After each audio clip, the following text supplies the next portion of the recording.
20 seconds, Mr. Chairman.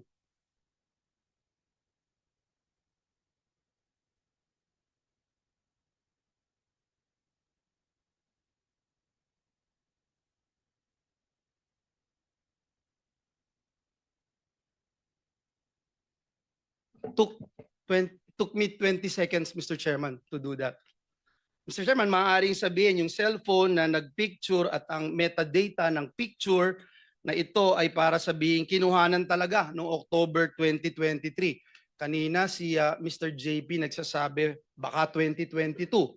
Pakita din po natin kung paanong mag-alter sa metadata of an image.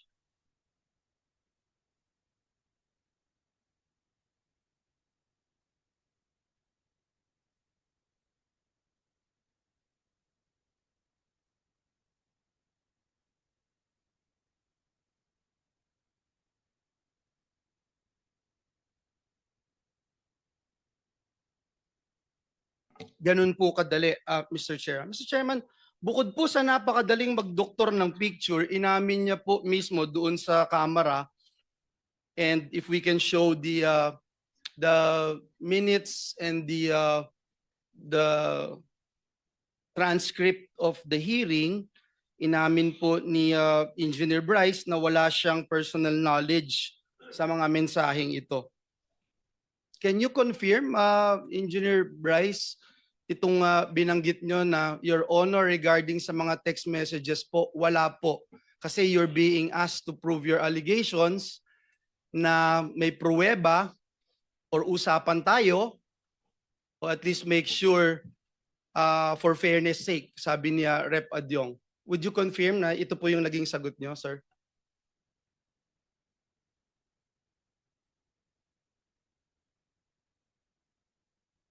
Yes, Your Honor.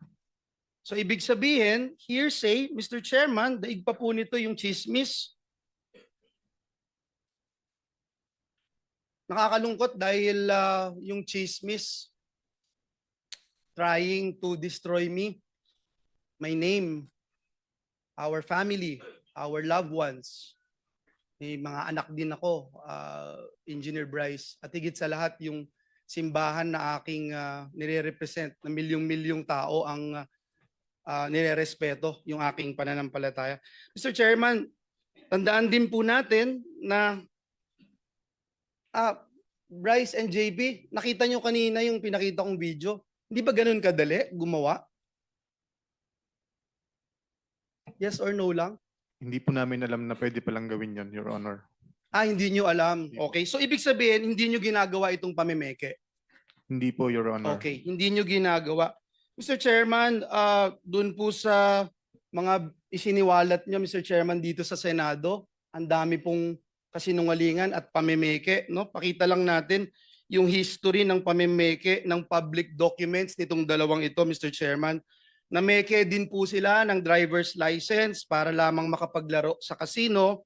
Kahit alam nating lahat na krimen ito, ngayon pa po ba sila matatakot, Mr. Chairman, kung ikalulusot po nila ito? So, ito po ba, hindi nyo rin po aaminin na kayong behind dito sa pamimeke ng lisensya na ito, Bryce and JP?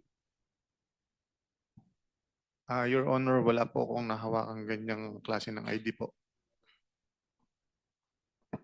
Ganun din po ako, sir. Kasi katulad nga po nung sinagot ko na LTO, may sinampahan na po kami. Sinagot na po namin yan sa LTO, sir. Sige po. Taong bayan na po ang huhusga kung may kakayahan kayo o wala. Miyembro kayo nitong BGC Boys na pinangalanan ni Senator Lacson na nagpatalo ng 950 million yung lisensya.